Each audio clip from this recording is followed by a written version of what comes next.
ಪಂಚಾಯಿತಿ ವಿಶೇಷ ಕಾರ್ಯಕ್ರಮಕ್ಕೆ ಸ್ವಾಗತ. ನಾನು ಹರಿಪ್ರಸಾದ್. ದಿನದ ಪ್ರಮುಖ ಸುದ್ದಿಗಳ ನಿಖರ ವರದಿ, ಯಾವುದೇ ಪಕ್ಷಪಾತವಿಲ್ಲದ ನೇರ ಮಾತು, ನಿಮ್ಮನ್ನು ದಾರಿ ತಪ್ಪಿಸದ ವಿಶ್ವಾಸಾರ್ಹ ವಿಶ್ಲೇಷಣೆ. ಇದುವೇ ನ್ಯೂಸ್ 18ನ ಪಂಚಾಯಿತಿ. ನಾನೇ 5 ವರ್ಷ ಮುಖ್ಯಮಂತ್ರಿ ಆಗಿರ್ತೇನೆ ಅನ್ನುವಂತಹ ರೀತಿಯಲ್ಲಿ ಸಿದ್ದರಾಮಯ್ಯನವರು ಮಾತನಾಡಿದ್ದಾರೆ. ಅವರಿಗೆ ಆಲ್ ದಿ ಬೆಸ್ಟ್ ಅನ್ನು ಹೇಳಿ ತಾನೇನು CM ಹುದ್ದೆಗಾಗಿ ಲಾಬಿ ಮಾಡ್ತಾನೇ ಇಲ್ಲ ಎಂಬಂತೆ ತೋರಿಸಿಕೊಳ್ಳುವುದಕ್ಕೆ DCM DK ಶಿವಕುಮಾರ್ ಪ್ರಯತ್ನಿಸ್ತಾ ಇದ್ದಾರೆ. ಇದರ ನಡುವೆ ಖರ್ಗೆ ಅವರು ರಾಜ್ಯಕ್ಕೆ ಬಂದಿದ್ದಾರೆ. ಅವರ ಪ್ರತಿ ಬಾರಿಯ ಬೆಂಗಳೂರು ಭೇಟಿಯಂತೆ ಈ ಬಾರಿಯ ಭೇಟಿ ಇರಲಾರದು ಅನ್ನುವಂಥದ್ದು ಸ್ಪಷ್ಟ ಆಗ್ತಾ ಇದೆ. ಇದುವೇ ಇವತ್ತಿನ ಪಂಚಾಯಿತಿಯ ಮೊದಲ ಸುದ್ದಿ, ನಿಲ್ಲದ ಗುದ್ದಾಟ. ಕಾಂಗ್ರೆಸ್ ಪಡಸಾಲೆಯಲ್ಲಿ ನಡೀತಾ ಇರುವಂತಹ ಪವರ್ ಫೈಟ್ ತಾರಕಕ್ಕೇರ್ತಾ ಇದೆ. ಸರ್ಕಾರಕ್ಕೆ ಕರೆಕ್ಟಾಗಿ 2.5 ವರ್ಷ ತುಂಬ್ತಾ ಇದ್ದಂತೆಯೇ ಬಹಿರಂಗ ಚಟುವಟಿಕೆಗಳಿಗೆ DK ಶಿವಕುಮಾರ್ ಆಪ್ತ ಶಾಸಕರು ಮುಂದಾಗಿದ್ದಾರೆ. ಆದರೆ ಶಿವಕುಮಾರ್ ಅವರು ಮಾತ್ರ ಒಂದು ಗುರಾಣಿಯನ್ನು ಹಿಡ್ಕೊಂಡಿದ್ದಾರೆ. ಏನಂತ ಹೇಳಿದರೆ, ನಾನು 140 ಶಾಸಕರಿಗೂ ಅಧ್ಯಕ್ಷ, ಗುಂಪುಗಾರಿಕೆ ನನ್ನ ರಕ್ತದಲ್ಲಿಯೇ ಇಲ್ಲ ಅನ್ನೋದರ ಮೂಲಕ ಬಹಿರಂಗ ಕದನವನ್ನು ಮುಚ್ಚಿಡುವ ಪ್ರಯತ್ನ ಮಾಡಿದ್ದಾರೆ. ಆದರೆ ಅದೇನೇ ಮುಚ್ಚಿಡುವ ಪ್ರಯತ್ನ ನಡೀತಾ ಇದ್ರು, ಮತ್ತೊಂದು ಕಡೆಯಲ್ಲಿ ಶಾಸಕರ ಮಾತು, ಶಿವಕುಮಾರ್ ಅವರು ಹೇಳ್ತಾ ಇದ್ದಂತಹ ಶ್ರಮಕ್ಕೆ ಸಿಗಬೇಕಾಗಿದ್ದ ಫಲದ ಮಾತು ಈಗ ಶಾಸಕರ ಬಾಯಿಂದ ಬರ್ತಾ ಇದೆ. ಶಾಸಕರು ಆ ಅಭಿಪ್ರಾಯವನ್ನು ವ್ಯಕ್ತಪಡಿಸ್ತಾ ಇದ್ದಾರೆ.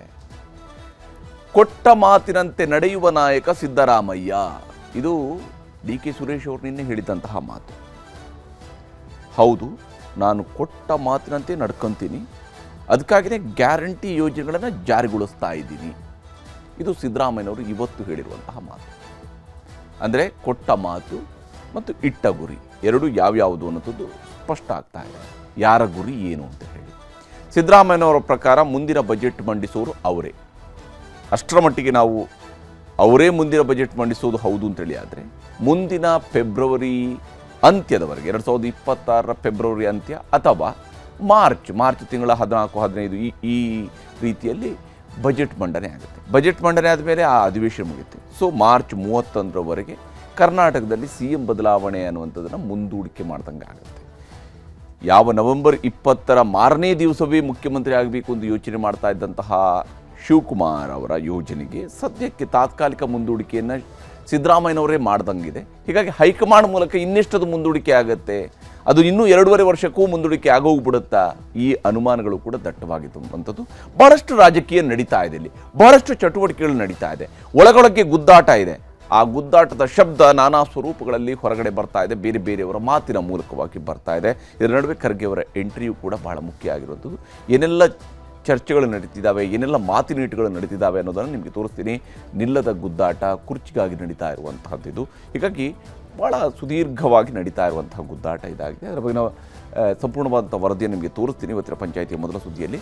ಇನ್ನು ಇವತ್ತಿನ ಪಂಚಾಯಿತಿಯ ಎರಡನೇ ಸುದ್ದಿ, ಖರ್ಗೆ ಮನೆಯ ಕೌತುಕ. ಮಲ್ಲಿಕಾರ್ಜುನ ಖರ್ಗೆ ಅವರು ಮಾಮೂಲಿಯಂತೆ ವೀಕೆಂಡ್ ಕಾರಣಕ್ಕಾಗಿ ಬೆಂಗಳೂರಿಗೆ ಬಂದಿದ್ದಾರೆ ಅವರು. ಆದರೆ ಈ ಬಾರಿ ಅವರನ್ನು ಸ್ವಾಗತಿಸೋದಕ್ಕೆ, ಮನೆಗೋಗಿ ಸ್ವಾಗತಿಸೋದಕ್ಕೆ, ಮಾತನಾಡೋದಕ್ಕೆ ಹಲವು ನಾಯಕರ ದಂಡು ಖರ್ಗೆ ಅವರ ಮನೆಗೆ ಹೊರಟು ನಿಂತಿದೆ. CM ಸಿದ್ದರಾಮಯ್ಯನವರು ಕೂಡ ನಾಳೆ ಹೋಗ್ತಾ ಇದ್ದಾರಂತೆ, ಅವರೇ ಹೇಳಿರೋದು. ಇಂದು ರಾತ್ರಿಯೇ DK ಶಿವಕುಮಾರ್ ತನ್ನ ತಮ್ಮನ ಜೊತೆಗೆ ಹೋಗುವಂತಹ ಸಾಧ್ಯತೆ ಇದೆ, ಅಥವಾ ಅವ್ರನ್ನ ಬರಕ್ಕೆ ಹೇಳಿದ್ದಾರೆ ಖರ್ಗೆಯವರು ಅನ್ನುವಂತಹ ಸುದ್ದಿಯೂ ಕೂಡ ಬರ್ತಾ ಇದೆ. ಹಾಗೆ ಖರ್ಗೆ ಮನೆಯವರಿಗೆ ಹೋಗುವಂಥವ್ರು ಯಾರು ಕೂಡ ಕಾಫಿ ಕುಡ್ಕೊಂಡು ಬರೋಕ್ಕಂತೂ ಹೋಗೋದಿಲ್ಲ. ಅಲ್ಲಿ ಒಂದಿಷ್ಟು ರಾಜಕೀಯದ ಚರ್ಚೆಗಳು ಆಗ್ತವೆ, ಹಲವು ಬೇಡಿಕೆಗಳು ಇದ್ದೇ ಇರುವಂಥದ್ದು. ವಿಶೇಷವಾಗಿ DK ಬ್ರದರ್ಸ್ ಹಿಂದೆ ಆಗಿದೆ ಎನ್ನಲಾಗಿರುವ, ಅದು ಶಿವಕುಮಾರ್ ಕೂಡ ಅದಕ್ಕೆ ಸಾಕ್ಷಿಯಾಗಿರ್ತಕ್ಕಂಥದ್ದು. ಯಾಕೆಂದರೆ ಅವರೇ ಉಪಮುಖ್ಯಮಂತ್ರಿ ಆದಂಥವ್ರು, ಅವರೇ PCC ಅಧ್ಯಕ್ಷರಾದಂಥವ್ರು, ಅವರೇ ಆ ಸಭೆಯಲ್ಲಿ ಇದ್ದಂಥವರು, ಅವರೂ ಕೂಡ ಸಭೆಯ ಪಾರ್ಟ್ ಆಗಿದ್ದಂಥವ್ರು. ಹಾಗಾಗಿ ಅವ್ರಿಗೆ ಗೊತ್ತಿದೆ ಆ ಹಿಂದೆ ಆಗಿದೆ ಎನ್ನಲಾಗಿರುವ ಒಪ್ಪಂದದ ಬಗ್ಗೆ ಚರ್ಚಿಸುವ ನಿರೀಕ್ಷೆ ಇದ್ದೇ ಇರುವಂಥದ್ದು. ಅದನ್ನು ಕೂಡ ವಿವರಿಸ್ತೀನಿ ಇವತ್ತಿನ ಪಂಚಾಯಿತಿಯ ಎರಡನೇ ಸುದ್ದಿಯಲ್ಲಿ. ಈಗ ಮೊದಲ ಸುದ್ದಿ ಕಡೆಗೂ ಕೂಡ ಹೇಗೆ ಗುದ್ದಾಟ ನಿಲ್ಲದೆ ಮುಂದುವರೆದಿದೆ ಅಂತೇಳಿ, ವಿಶೇಷವಾಗಿ ಸಿದ್ದರಾಮಯ್ಯನವರು ಹೇಳ್ತಿರುವಂತಹ ರೀತಿ, ಮಾಡ್ತಿರುವಂತಹ ಮಾತು, ಮತ್ತು ಈ ಎಲ್ಲ ಬೆಳವಣಿಗೆ ನಡೀತಾ ಇರುವಾಗಲೇ ಸತೀಶ್ ಜಾರಕಿಹೊಳಿ ಅವರ ಮನೆಯಲ್ಲಿ ಒಂದು ಡಿನ್ನರ್ ಮೀಟಿಂಗ್ ನಡೆಯುತ್ತಲ್ಲ, ಇದು ಎದುರಾಳಿಗಳ ಒಟ್ಟು ತಂತ್ರಗಾರಿಕೆಯನ್ನೇ ಬುಡಮೇಲು ಮಾಡುವಂತೆ ಭಾಸವಾಗ್ತಾ ಇದೆ. ಅದು ಬೇರೆ ರೀತಿಯಾದಂತಹ ಶಕ್ತಿಯನ್ನು ಹೊಂದಿರುವಂಥದ್ದೇ ಗೋಚರಿಸ್ತಾ ಇರುವಂಥದ್ದು. ಅದರ ಬಗ್ಗೆ ನಾವು ವರದಿಯನ್ನು ನಿಮಗೆ ತೋರಿಸ್ತೀವಿ. ಅವ್ರು ಯಾವತ್ತೂ ಕೂಡ ಕೊಟ್ಟ ಮಾತನ್ನ ತಪ್ಪುವಂಥವ್ರು ಅಲ್ಲ. ಹೌದು, ಈಗಲೂ ಮಾತು ತಪ್ಪಲ್ಲ. ನಾನು ಶಿವಕುಮಾರ್ ಹೇಳಿದಾರಲ್ಲ, ನಾನು ಯಾವ ಗುಂಪು ಕರ್ಕೊಂಡು ಹೋಗಕ್ಕೆ ನಂಗೆ ಇಷ್ಟ ಇಲ್ಲ, ನಾನು ಗುಂಪು ಮಾಡೋಕ್ಕೂ ಇಷ್ಟ ಇಲ್ಲ. Making a group is not there in my blood. ಹೌದು, ನಾನೇ ಮುಂದುವರಿತೀನಿ, ಬಜೆಟ್ನು ನಾನೇ ಮಂಡಿಸ್ತೀನಿ. I wish you all the best. 140 ಶಾಸಕರ ಬಹುಮತದ ಕಾಂಗ್ರೆಸ್ ಸರ್ಕಾರದಲ್ಲಿ ನಾಯಕತ್ವ ಬದಲಾವಣೆಯ ಕಿಡಿ ಈಗ ಜ್ವಾಲೆಯ ಸ್ವರೂಪ ಪಡ್ಕೊಳ್ಳೋದಿಕ್ಕೆ ಶುರುವಾಗಿದೆ ಅನ್ನೋದಿಕ್ಕೆ ಕಾಂಗ್ರೆಸ್ ನಾಯಕರ ಈ ಹೇಳಿಕೆಗಳೇ ಸಾಕ್ಷಿ. ಸಿದ್ದರಾಮಯ್ಯ, ಡಿಕೆ ಶಿವಕುಮಾರ್ ನೇತೃತ್ವದ ಸರ್ಕಾರಕ್ಕೆ ನಿನ್ನೆಯಷ್ಟೇ ಭರ್ತಿ 2.5 ವರ್ಷ ತುಂಬುತ್ತಿದ್ದಂತೆ ನಾಯಕತ್ವ ಬದಲಾವಣೆ ಕಿಚ್ಚು ಪಕ್ಷದೊಳಗೆ ಧಗಧಗಿಸೋಕೆ ಶುರು ಮಾಡಿದೆ. ಒಂದಿಷ್ಟು ಶಾಸಕರು ದೆಹಲಿ ತಲುಪಿದ್ದಾರೆ, ಮತ್ತೊಂದಿಷ್ಟು ಸಚಿವರು ರಾತ್ರಿ ಸೇರಿ ಡಿನ್ನರ್ ಮೀಟಿಂಗ್ ನಡೆಸಿದ್ದಾರೆ.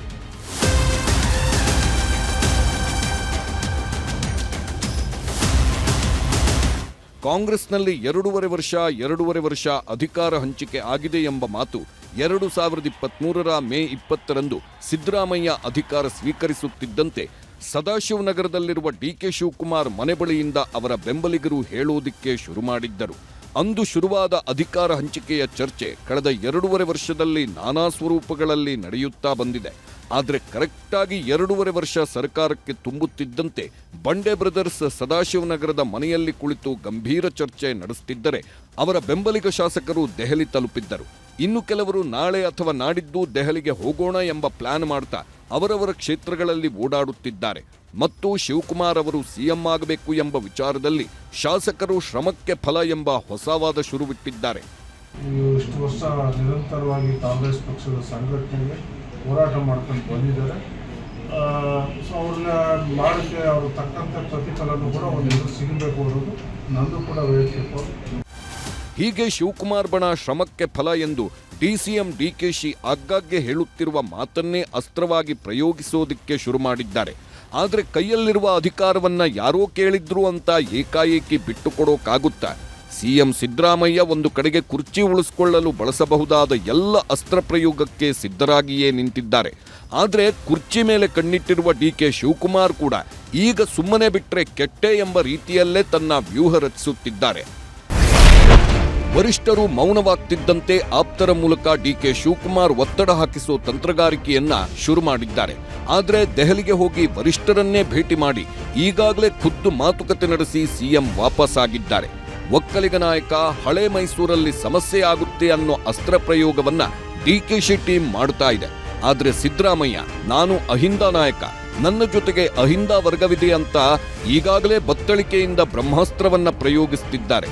ಡಿಕೆ ಶಿವಕುಮಾರ್ಗೆ ಸಂಖ್ಯಾಬಲ ಇಲ್ಲ ಅನ್ನೋ ಸಿದ್ದರಾಮಯ್ಯ ಬಣದವರ ಮಾತನ್ನ ಸುಳ್ಳು ಮಾಡೋಕೆ ಡಿಕೆ ಶಿವಕುಮಾರ್ ಅವರೇ ಓಡಾಟ ಶುರು ಮಾಡಿದ್ದಾರೆ. ಆದ್ರೆ ಸಿಎಂ ಶಾಸಕರ ಸಂಖ್ಯಾಬಲ ನನ್ನ ಪರವಿದೆ ಅನ್ನೋ ದೃಢ ವಿಶ್ವಾಸದಲ್ಲಿದ್ದಾರೆ.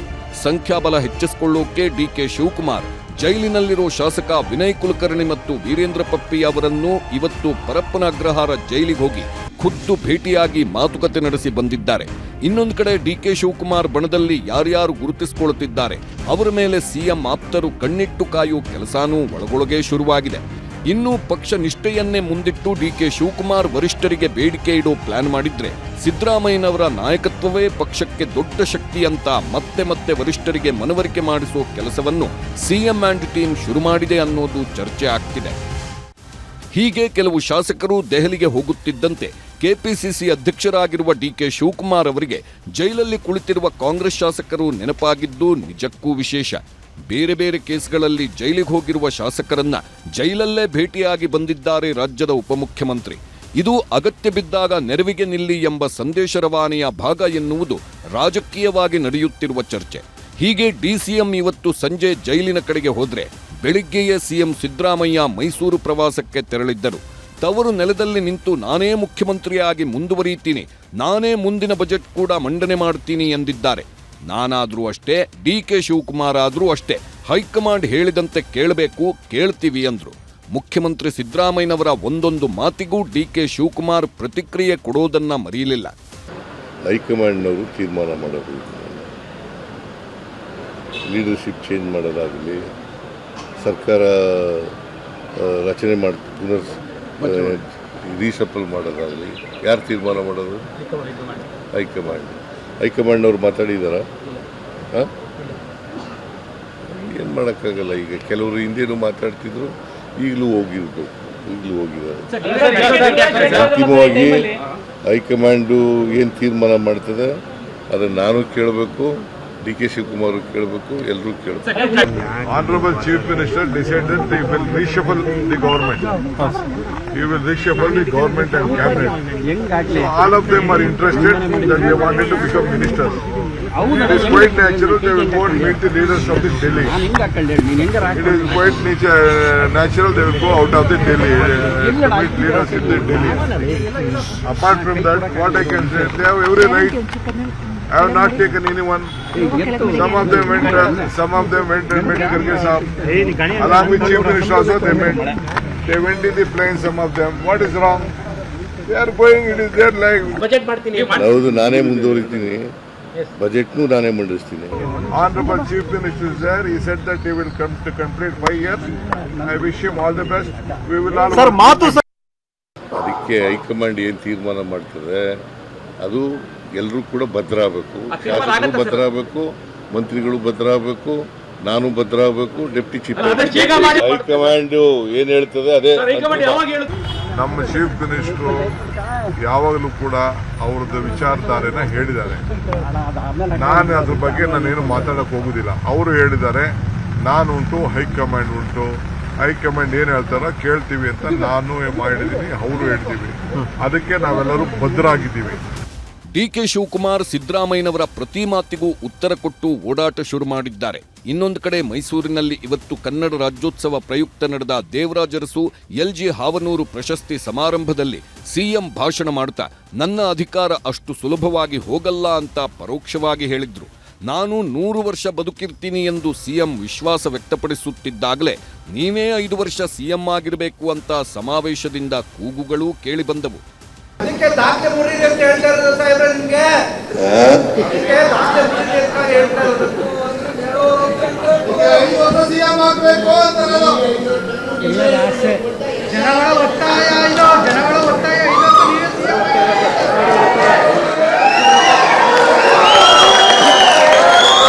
ನೀವೇ ಸಿಎಂ ಪ್ರಜಾಪ್ರಭುತ್ವ ವ್ಯವಸ್ಥೆಯಲ್ಲಿ ಜನರ ಆಶೀರ್ವಾದ ಇದ್ರೆ ಮಾತ್ರ ನಮ್ಗೆ ಅಧಿಕಾರ ಸಿಗುತ್ತೆ. ನಾನಂತೂ 100 ವರ್ಷ ಇದ್ದೇ ಇರ್ತೀನಿ. ನಾನಂತೂ ಅನ್ಕೊಂಡಿದ್ದೀನಿ 100 ವರ್ಷ ಬಾಳ್ಬೇಕು ಅಂತ ಅನ್ಕೊಂಡಿದ್ದೀನಿ ಅಲ್ವಾ. ಈಗ ನನಗೆ 78 ತುಂಬಿ 79ನೇ ವರ್ಷ 3 ತಿಂಗಳಾಗೋಯ್ತು. 4ನೇ ತಿಂಗಳು ನಡೀತಾ ಇದೆ. ನಾನು 100 ವರ್ಷ ಬದುಕಿರ್ತೀನಿ, ಮುಂದೇನು ನಾನೇ ಬಜೆಟ್ ಮಂಡನೆ ಮಾಡ್ತೀನಿ ಅಂತ ಸಿಎಂ ಪುನರುಚ್ಚರಿಸಿದ್ದಾರೆ.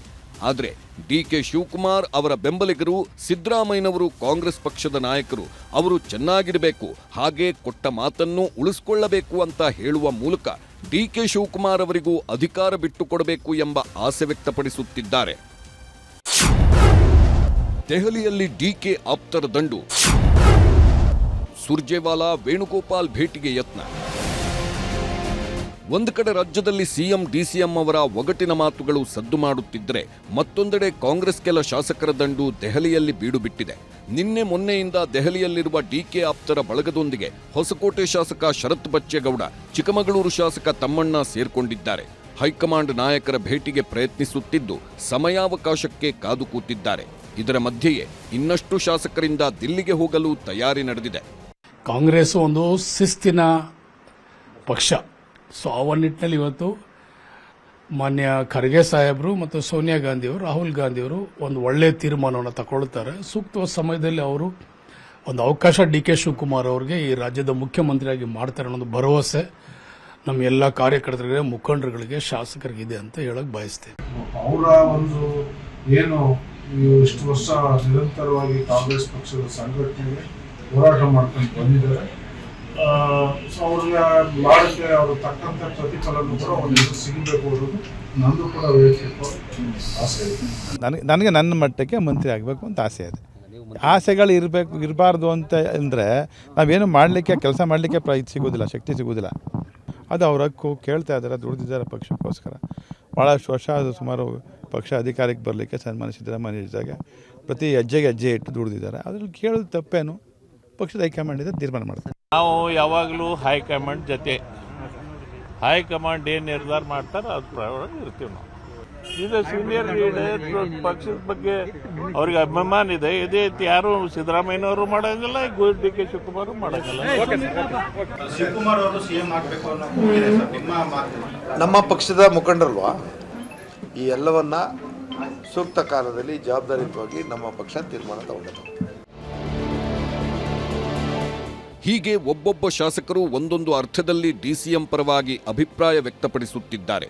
ಕೆಲವರು ಸಿಎಂ ಹುದ್ದೆ ಶಿವಕುಮಾರ್ ಅವರಿಗೆ ಸಿಗಬೇಕಿರುವ ಅವರ ಹಕ್ಕು ಎಂಬ ರೀತಿಯಲ್ಲಿ ಹೇಳುತ್ತಿದ್ದರೆ, ಇನ್ನು ಕೆಲವರು ಸುಮ್ಮನೆ ಅವರಿಗೆ ಬೇಸರ ಮಾಡಿಸೋದ್ಯಾಕೆ ಎಂದು ಅನುಕಂಪದ ರೀತಿಯಲ್ಲಿ ಮಾತಾಡುವುದಕ್ಕೆ ಶುರುವಿಟ್ಟಿದ್ದಾರೆ. ಇದರ ನಡುವೆ ಶಾಸಕಾಂಗ ಪಕ್ಷದ ಸಭೆ ಕರೆದು ಅಭಿಪ್ರಾಯ ಕೇಳೋದು ಸೂಕ್ತ ಎಂಬ ಸಲಹೆ ಕೂಡ ಬರುತ್ತಿದೆ. ನಾವು ಆ ಮಟ್ಟದಲ್ಲಿ ಮಾತಾಡೋಷ್ಟು ದೊಡ್ಡ ನಾಯಕರಲ್ಲ. ನಮ್ಮಲ್ಲಿ ಸಾಕಷ್ಟು ದೊಡ್ಡ ನಾಯಕರುಗಳಿದ್ದಾರೆ. ಏನೇನು ಚರ್ಚೆ ಮಾಡೋರು ಅದು ಹೈಕಮಾಂಡ್ ಇಂಟರ್ವ್ಯೂನ್ ಆಗಬೇಕು. ಹೈಕಮಾಂಡ್ ಇಂಟರ್ವ್ಯೂನ್ ಆಗಿ ತೀರ್ಮಾನ ಮಾಡಬೇಕು. ಇದು ಯಾರೋ ಶಾಸಕರು ಹೋಗಿ ಒತ್ತಾಯ ಮಾಡಿ ಮಾಡ್ತಕ್ಕಂಥ ಕೆಲಸ ಅಲ್ಲ. ಇದು ಹೈಕಮಾಂಡೇ ಇಂಟರ್ವ್ಯೂನ್ ಆಗಿ ಏನು ನಡೆದಿದೆ ಓಲಿ ಗೊತ್ತಾಗಂಗಾರು ಶಾಸಕಾಂಗ ಪಕ್ಷ ಸಭೆ ಕರೆದು ಏನು ನಡೀತಾ ಇದೆ, ಏನಾಗಿದೆ ಅಂತಕ್ಕಂಥವ್ರು ಗೊತ್ತಾಗಂಗಾರು ಹೇಳ್ಬೇಕು. ಇರ್ರಪ್ಪ ಸುಮ್ಮನೆ ಇರ್ರ ನಿಂಪಾಡ್ ನೀವು, ನಾವೇನೋ ಮಾಡ್ತೀವಿ ಹೈಕಮಾಂಡ್ ಅಂತ ಹೇಳ್ಬೇಕು. ಈಗ ಒಂದಕ್ಕೆ ಒಂದು ತೆರೆ ಎಳಿಬೇಕು ಹೈಕಮಾಂಡ್ ಅಂತ ಮನವಿ ಮಾಡಿ. ಯಾವಾಗ ರಾಜ್ಯದಲ್ಲಿ ಡಿಕೆಶಿ ಟೀಮ್ ಅಲರ್ಟ್ ಆಯ್ತೋ, ಆಲ್ರೆಡಿ ಯುದ್ಧಕ್ಕೆ ಸಿದ್ಧರಾಗಿ ನಿಂತಿರುವ ಸಿದ್ದರಾಮಯ್ಯ ಪಾಳೆಯ ಕೂಡ ಶಸ್ತ್ರಾಭ್ಯಾಸ ಆರಂಭಿಸಿದಂತೆ ಕಾಣುತ್ತಿದೆ. ಶಾಸಕರೆಲ್ಲ ಪ್ಲಾನ್ ಮಾಡಿಕೊಂಡು ದೆಹಲಿಗೆ ಹೋದ್ರೆ ಅದೇ ರಾತ್ರಿ ಆಗೋದ್ರೊಳಗೆ ಸಚಿವ ಸತೀಶ್ ಜಾರಕಿಹೊಳಿ ಮನೆಯಲ್ಲಿ ಹಿರಿಯ ಸಚಿವರು ಹಾಗೂ ಶಾಸಕರು ಡಿನ್ನರ್ ಮೀಟಿಂಗ್ ನಡೆಸಿ ಇದರಲ್ಲಿ ಹೊಸತೇನೂ ಇಲ್ಲ ಎಂಬ ಸಂದೇಶ ಕೊಡುತ್ತಿದ್ದಾರೆ. ಡಿಸಿಎಂ ಡಿಕೆ ಶಿವಕುಮಾರ್ ಕೂಡ ಪಕ್ಷ ಹಾಗೂ ಸರ್ಕಾರದಲ್ಲಿ ನಡೆಯಬಹುದಾದ ಬದಲಾವಣೆಗಳ ಬಗ್ಗೆ ವ್ಯಂಗ್ಯದ ರೂಪದಲ್ಲೇ ಚೂಬಾಣ ಪ್ರಯೋಗಿಸಿದ್ದಾರೆ. ಹೊಸದೇನಲ್ಲ, ಮುಂಚೆ ಕೂಡಿದೀವಿ, ಸರಿ ಕೂಡಿದೀವಿ, ಮತ್ತೆ ನಾಳೆ ಕೂಡ್ತೀವಿ, ಅದೇನು ಹೊಸದೇನಿಲ್ಲ. ಅದರಲ್ಲಿ ಮುಂಚೆನೆ ನಿಗದಿ ಆಗಿತ್ತು ಕೂಡಬೇಕು, ಚರ್ಚೆ ಮಾಡ್ಬೇಕಂತ, ಅಷ್ಟು ರೂಟೀನ್ ಆಗಿ ಕೂಡಿದಂತ ಒಂದು ಸಭೆ ಅಷ್ಟೇ ಇರೋದು.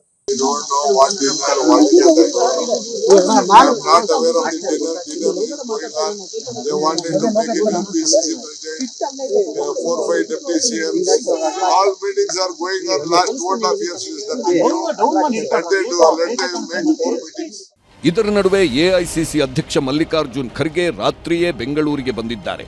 ಖರ್ಗೆ ಅವರನ್ನ ನಾಳೆ ಭೇಟಿಯಾಗಲು ಸಿಎಂ ಪ್ಲಾನ್ ಮಾಡಿಕೊಂಡಿದ್ದರೆ ಇಂದು ರಾತ್ರಿಯೇ ಖರ್ಗೆ ಅವರ ಮನೆಗೆ ಹೋಗಲು ಡಿಕೆ ಬ್ರದರ್ಸ್ ತಯಾರಾಗಿದ್ದಾರೆ. ಅಧಿಕಾರ ಹಂಚಿಕೆ ಬಗ್ಗೆ ಆಗಿರುವ ಒಪ್ಪಂದ ಈಗ ಆಗುತ್ತಿರುವ ಬೆಳವಣಿಗೆಗಳ ಬಗ್ಗೆ ಸ್ಪಷ್ಟನೆ ಕೇಳಲಿದ್ದಾರೆ. ಆದರೆ ನಿನ್ನೆ ರಾತ್ರಿಯೇ ದೆಹಲಿಗೆ ಹೋಗಿದ್ದ ಡಿಕೆ ಆಪ್ತ ಶಾಸಕರನ್ನ ಕೂತು ಮಾತನಾಡಿಸದೆ ವಾಪಸ್ ಕಳಿಸಿದ್ದಾರೆ ಖರ್ಗೆ. ಅದಷ್ಟೇ ಅಲ್ಲ, ಸಿಎಂ ಹುದ್ದೆ ಬಗ್ಗೆ ಸೋನಿಯಾ ಗಾಂಧಿ, ರಾಹುಲ್ ಗಾಂಧಿ ಭೇಟಿ ಮಾಡಿ ನಾನು ಕೂಡ ಪಕ್ಷಕ್ಕಾಗಿ ದುಡಿದಿದ್ದೇನೆ ಎಂದು ಹೇಳಿ ಕಳಿಸಿದ್ದಾರೆ. ಹೀಗಾಗಿ ಡಿಕೆ ಶಾಸಕರ ಪ್ರವಾಸ ಠುಸ್ಸಾಗುತ್ತೆ ಅಂತಾರೆ ಸಿಎಂ ಆಪ್ತರು. ಯಾವ್ಯಾವ ಕಾಲಕ್ಕೆ ಏನೇನು ಪಾರ್ಟಿನ ಕಟ್ಟಬೇಕು, ಏನೇನು ಮಾಡ್ಬೇಕು ಅನ್ನೋದು ಅವರಿಗೆ ಚೆನ್ನಾಗಿ ಗೊತ್ತಿದೆ. ಯಾವ ಶಾಸಕರು ಅಲ್ಲಿ ಹೋದ್ರೂ ಏನಾಗಲ್ಲ. ಇನ್ನೊಂದು ಕಡೆ ಸಿಎಂ ಸಿದ್ದರಾಮಯ್ಯ ವಿರುದ್ಧ ದೇವೇಗೌಡರು ಗರಂ ಆಗಿದ್ದಾರೆ. ಜೆಡಿಎಸ್ ಪಕ್ಷ 25 ವರ್ಷ ಪೂರೈಸಿದ ಹಿನ್ನೆಲೆಯಲ್ಲಿ ನಡೆದ ಕಾರ್ಯಕ್ರಮದಲ್ಲಿ ಮಾತನಾಡುತ್ತಾ ದೈವದಿಂದ ಯಾರೂ ತಪ್ಪಿಸಿಕೊಳ್ಳಲು ಆಗಲ್ಲ ಎಂದಿದ್ದಾರೆ. ಮೈತ್ರಿ ಸರ್ಕಾರ ಬೀಳಿಸಿದ್ದೇ ಸಿದ್ದರಾಮಯ್ಯ ಎಂಬ ಆರೋಪ ಮಾಡಿದ್ದಾರೆ.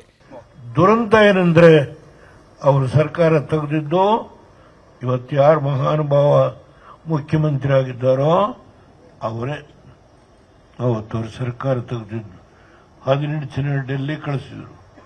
ಏನೇನು ಮಾಡಿದ್ರು ಎಲ್ಲ ಗೊತ್ತಿದೆ ನನಗೆ. ಇವತ್ತಲ್ಲಿ ನಡೀತಾ ಇದೆ ಅನ್ನೋದ್ರ ಬಗ್ಗೆ ನಾನು ಚರ್ಚೆ ಮಾಡಲ್ಲ. ಆದರೆ ಸತ್ಯಕ್ಕೆ ಬೆಲೆ ಇದೆ. ಸತ್ಯನ ಮುಚ್ಚಲಿಕ್ಕೆ ಸಾಧ್ಯ ಇಲ್ಲ. ಒಂದಲ್ಲ ಒಂದಿನ ಹೊರಗೆ ಬರಲೇಬೇಕು. ಯಾರು ತಪ್ಪಿಸ್ಕೊಳ್ಳಿಕ್ಕಾಗಲ್ಲ. ಈ ಎಲ್ಲದರ ಮಧ್ಯೆಯೇ ಸಿಎಂ ಹಾಗೂ ಡಿಸಿಎಂಗೆ ಕರೆ ಮಾಡಿರುವ ಕಾಂಗ್ರೆಸ್ ರಾಜ್ಯ ಉಸ್ತುವಾರಿ ರಣದೀಪ್ ಸಿಂಗ್ ಸುರ್ಜೇವಾಲಾ ಶಾಸಕರ ಬಹಿರಂಗ ಹೇಳಿಕೆಗಳು ಹಾಗೂ ದೆಹಲಿ ಪ್ರವಾಸದ ಬಗ್ಗೆ ಮಾಹಿತಿ ಪಡೆದಿದ್ದಾರೆ. ಈ ಮೂಲಕ ಹೈಕಮಾಂಡ್ಗೂ ರಾಜ್ಯದ ಬೆಳವಣಿಗೆಗಳು ಬಿಸಿ ಮುಟ್ಟಿಸಿರುವುದು ಸ್ಪಷ್ಟ. ಇದಕ್ಕೆಲ್ಲ ಮಲ್ಲಿಕಾರ್ಜುನ್ ಖರ್ಗೆ ತಮ್ಮ ಅನುಭವದ ಆಧಾರದಲ್ಲಿ ಯಾವ ಸ್ವರೂಪದ ಮದ್ದರಿಯುತ್ತಾರೆಂದು ನೋಡಬೇಕಿದೆ. Bureau report, news 18. ಹೀಗೆ ಭಾಳ ಜೋರಾಗಿ ಕಾಂಗ್ರೆಸ್ ಮನೆಯೊಳಗಡೆ ಗುದ್ದಾಟ ನಡೀತಾ ಇದೆ. ಅದರ ಶಬ್ದ ಶಾಸಕರುಗಳ ಬಾಯಿಯ ಮೂಲಕವಾಗಿ ಹೊರಗಡೆ ಬರ್ತಾ ಇದೆ. ಆದರೆ ಈ ಅಧಿಕಾರ ಹಂಚಿಕೆ ಅನ್ನೋಂಥದ್ದು ಹಾಗೇ ಬಿಡುತ್ತೆ ಅಂತೇಳಿ ಹೇಳೋದಕ್ಕೆ ಅವಕಾಶಗಳು ಸದ್ಯಕ್ಕಂತೂ ಕಾಣ್ತಾ ಇಲ್ಲ. ಆಗಲೂಬಹುದು, ಆಗದೆಯೂ ಇರಬಹುದು ಅನ್ನೋಂಥ ಸ್ಥಿತಿಯಲ್ಲಿ ಸದ್ಯಕ್ಕೆ ಈ ರಾಜಕೀಯದ ಬೆಳವಣಿಗೆಗಳು ಸಾಗ್ತಾ ಇರುವಂಥದ್ದು. ಯಾಕಂದರೆ ಇವತ್ತು ರಾತ್ರಿ ಮತ್ತು ನಾಳೆ ಒಂದಿಷ್ಟು ಮಹತ್ವದ ಸಭೆಗಳು ನಡೆಯೋದಿದೆ. ಅದು ಖರ್ಗೆಯವರ ಮನೆಯಲ್ಲಿ. ಖರ್ಗೆ ಮನೆಯ ಕೌತುಕಗಳು ಏನು ಅನ್ನುವಂಥದ್ದೇ ಈಗ ಇರುವಂತಹ ಪ್ರಶ್ನೆ. ಯಾಕಂದರೆ ಖರ್ಗೆಯವರು ಬೆಂಗಳೂರಿಗೆ ಬಂದಿದ್ದಾರೆ. ಮಾಮೂಲಿ ವೀಕೆಂಡ್ಗಳಲ್ಲಿ ಅವರು ಬರ್ತಾ ಇರ್ತಾರೆ, ಆಗಾಗ್ಗೆ ಬರ್ತಾ ಇರ್ತಾರೆ. ಅದೇ ಪ್ರಕಾರ ಬಂದಿದ್ದಾರೆ ಅವರು. ಏನೋ ರಾಜ್ಯದಲ್ಲಿ ಏನೋ ನಡೀತಿದೆ ಅನ್ನೋ ಕಾರಣಕ್ಕೆ ಬಂದಿಲ್ಲ. ಆದರೆ ಅವ್ರು ಬಂದಾಗ ಬಹಳಷ್ಟು ಬೆಳವಣಿಗೆಗಳು ನಡೀತಾ ಇದ್ದಾವೆ. ರಾಜ್ಯ ರಾಜಕಾರಣದ ಹಾಟ್ಸ್ಪಾಟ್ ಆಗಿದೆ ಸದಾಶಿವನಗರ. ಯಾಕಂದರೆ ಸದಾಶಿವನಗರನೇ ಈಗ ಕೇಂದ್ರ ಬಿಂದು. ಒಂದು ಕಡೆಯಲ್ಲಿ ಶಿವಕುಮಾರ್ ಅವರ ಮನೆಯಲ್ಲಿ ಸಭೆಯ ಮೇಲೆ ಸಭೆಗಳು ನಡೀತವೆ, ಮತ್ತೊಂದು ಕಡೆಯಲ್ಲಿ ಇನ್ನೊಬ್ಬರು ಸಚಿವರ ಜೊತೆಗೆ ಸಭೆಗಳು ನಡೆಯುತ್ತವೆ. ಈ ಕಡೆ ಖರ್ಗೆಯವರ ಮನೆಯು ಕೂಡ ಸದಾಶಿವನಗರದಲ್ಲಿದೆ. DK ಬ್ರದರ್ಸ್ ಸ್ಟ್ರಾಟಜಿಗೆ ಸದಾಶಿವನಗರದಲ್ಲಿ ಸಿಗುತ್ತಾ ಉತ್ತರ ಅನ್ನುವಂಥದ್ದು. ಹೈಕಮಾಂಡನ್ನು ಹುಡುಕೊಂಡು AICC ಕಚೇರಿಗೆ ಅಥವಾ ಮಲ್ಲಿಕಾರ್ಜುನ ಖರ್ಗೆಯವರ ದೆಹಲಿ ಮನೆ ತನಕ ಹೋಗಬೇಕಾಗಿಲ್ಲ, ಬೆಂಗಳೂರಿನ ಮನೆಯಲ್ಲೂ ಕೂಡ ನಡೀಬಹುದು ಅಂತ ಹೇಳಲಾಗ್ತಾ ಇದೆ. ಸದಾಶಿವನಗರದಲ್ಲೇ ಇರುವಂತಹ ಮಲ್ಲಿಕಾರ್ಜುನ ಖರ್ಗೆಯವರ ಮನೆಯೇ ಈಗ ಕೇಂದ್ರ ಬಿಂದುವಾಗಿದೆ. ಅಲ್ಲಿ ಚರ್ಚೆಯನ್ನು ನಡೆಸಬಹುದು ಅಥವಾ ಅವರು ಎರಡೂ ಕಡೆಯವರ ವಾದಗಳನ್ನು, ಪ್ರತಿವಾದಗಳನ್ನು, ಬೇಡಿಕೆಗಳನ್ನು, ಅಹವಾಲುಗಳನ್ನು ಸ್ವೀಕರಿಸಬಹುದು. ದೆಹಲಿಯಿಂದ ಬರ್ತಾ ಇದ್ದಂತೆ ಗರಿಗೆದರಿದ ರಾಜಕೀಯ ಚಟುವಟಿಕೆ ಬಹಳ ಜೋರಾಗಿ ಸಾಗ್ತಾ ಇದೆ. ಇವತ್ತು ರಾತ್ರಿಯೇ DK ಬ್ರದರ್ಸ್ ಅವರು ಖರ್ಗೆಯವ್ರನ್ನ ಭೇಟಿಯಾಗುವಂತಹ ಸಾಧ್ಯತೆ ಇದೆ. ನಾಳೆ CM ಸಿದ್ದರಾಮಯ್ಯನವರು ಭೇಟಿಯಾಗಬಹುದು. ಇದು ರಾತ್ರಿ ಮತ್ತು ನಾಳೆ ಬೆಳಗ್ಗೆಯೂ ಕೂಡ ಸಾಲು ಸಾಲು ಸಭೆಗಳು ನಿಗದಿಯಾಗಿದ್ದಾವೆ. ಇವತ್ತು ರಾತ್ರಿ ಮತ್ತು ನಾಳೆ ಖರ್ಗೆಯವರ ಸುತ್ತಕೊಳ್ತಾ ಇದೆ ಕಾಂಗ್ರೆಸ್ನ ರಾಜ್ಯದ ರಾಜಕಾರಣ. ರಾಜ್ಯ ರಾಜಕಾರಣ ಈಗ ಖರ್ಗೆಯವರ ನಿರ್ಧಾರವನ್ನು ಆಧರಿಸಿದೆ. ಕನಿಷ್ಠ ಅವರು ಬೆಂಗಳೂರಿಂದ ವಾಪಸ್ ದೆಹಲಿಗೆ ಹೋಗೋದ್ರೊಳಗೆ ಇದಕ್ಕೊಂದು ಫುಲ್ ಸ್ಟಾಪ್ ಏನಾದರೂ ಹಾಕಿ ಹೋಗ್ತಾರಾ ಅಥವಾ ಮತ್ತೆ ಅಲ್ಪ ವಿರಾಮ ಹಾಕಿನೇ ಹೋಗ್ತಾರಾ ಅನ್ನುವಂಥ ಅನುಮಾನಗಳಿವೆ. ಸರ್ಕಾರದ ಸರ್ಕಸ್ ಇಲ್ಲಿ ಬಹಳ ಪ್ರಮುಖವಾಗಿ ಖರ್ಗೆಯವರ ಮುಂದೆ ಮಂಡನೆ ಆಗುವಂತಹದ್ದಿದೆ. ಅದರಲ್ಲಿ DK ಕ್ಯಾಂಪ್ನ ಒತ್ತಾಯ ಮತ್ತು ಸಿದ್ದರಾಮಯ್ಯನವರ ಕ್ಯಾಂಪ್ನ ಒತ್ತಾಯಗಳನ್ನು ನಾವು ಗಮನಕ್ಕೆ ತೆಗೆದುಕೊಳ್ಳಬಹುದು. ವಿಶೇಷವಾಗಿ ಅಧಿಕಾರ ಹಸ್ತಾಂತರದ ಬಗ್ಗೆ ಸ್ಪಷ್ಟತೆ ಸಿಗಬೇಕು ಅಂತ ಹೇಳಿ DK ಕ್ಯಾಂಪ್ ಕೇಳ್ತಾ ಇದೆ.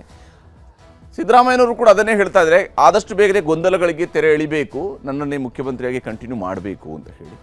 ಆಗುತ್ತಾ ಇಲ್ವಾ, ಅಧಿಕಾರ ಬದಲಾವಣೆ ಆಗುತ್ತಾ ಇಲ್ವಾ ಅನ್ನೋದನ್ನು ಹೇಳಿ, ಸ್ಪಷ್ಟವಾದಂಥ ಉತ್ತರ ಬರಲಿ ಅಂತ ಹೇಳುವಂಥದ್ದು ಶಿವಕುಮಾರ್ ಕಡೆಯಿಂದ ಬರ್ತಾ ಇರುವಂತಹ ಬೇಡಿಕೆ. ಆದರೆ ಆಡಳಿತ ನಡೆಸೋದಕ್ಕೆ ಕಷ್ಟ ಆಗುತ್ತೆ. ಈ ರೀತಿಯಾಗಿ ಪ್ರತಿ ಬಾರಿಯೂ ಕೂಡ ಮುಖ್ಯಮಂತ್ರಿ ಬದಲು ಅಂತ ಹೇಳಿದರೆ ನನ್ನ ಮಾತನ್ನು ಯಾರು ಕೇಳ್ತಾರೆ, ಈ ಕಾರಣಕ್ಕಾಗಿ ಆಡಳಿತ ನಡೆಸೋಕ್ಕೆ ಕಷ್ಟ ಆಗುತ್ತೆ ಅಂತೇಳಿ ಸರ್ಕಾರ ರಚನೆ ವೇಳೆ ದಿಲ್ಲಿಲಿ ಏನಾಗಿದೆ ಅನ್ನೋದರ ಬಗ್ಗೆ, ಅಂದರೆ 23ರಲ್ಲಿ ದಿಲ್ಲಿಲಿ ಏನು ಒಪ್ಪಂದ ಆಗಿದೆ ಅದು ನೆನಪಿಸಬೇಕು ಅನ್ನುವಂಥದ್ದನ್ನ DK ಕ್ಯಾಂಪ್ ಹೇಳ್ತಾ ಇದ್ದರೆ, ಪ್ರತಿಪಕ್ಷಗಳಿಗೆ ಈಗ ನಡೀತಿರುವಂತಹ ಬೆಳವಣಿಗೆಗಳಿಂದ ಲಾಭ ಸಿಗ್ತಾ ಇದೆ ಅಂತ ಹೇಳಿ ಸಿದ್ದರಾಮಯ್ಯನವರ ಕ್ಯಾಂಪ್ ಹೇಳ್ಬೋದು. ದಿಲ್ಲಿಲಿ ಆಗಿರುವ ಒಪ್ಪಂದವಾದರೂ ಏನು ಅದನ್ನಾದರೂ ಹೇಳಿ, ನೀವು ಬಹಿರಂಗಪಡಿಸಿ ಅದನ್ನು ಅಂತ ಶಿವಕುಮಾರ್ ಅವರ ಕ್ಯಾಂಪ್ ಕೇಳಿದರೆ, ಭಿನ್ನಮತೀಯ ಚಟುವಟಿಕೆ ರೀತಿಯಾಗಿ ಈಗ ನಡೀತಿರುವಂತಹ ಬೆಳವಣಿಗೆಗಳು ಬಿಂಬಿತ ಆಗ್ತಾ ಇದ್ದಾವೆ, ಇದು ಒಳಿತಲ್ಲ ಅನ್ನುವಂಥದ್ದು ಸಿದ್ದರಾಮಯ್ಯನವರ ಕಡೆಯಿಂದ ವಾದ. ಒಂದು ತೀರ್ಮಾನ ಘೋಷಣೆ ಮಾಡಲೇಬೇಕು ಅನ್ನುವಂಥದ್ದನ್ನು DK ಶಿವಕುಮಾರ್ ಅವರ ಕ್ಯಾಂಪ್ ಒತ್ತಾಯಿಸ್ತಾ ಇದೆ.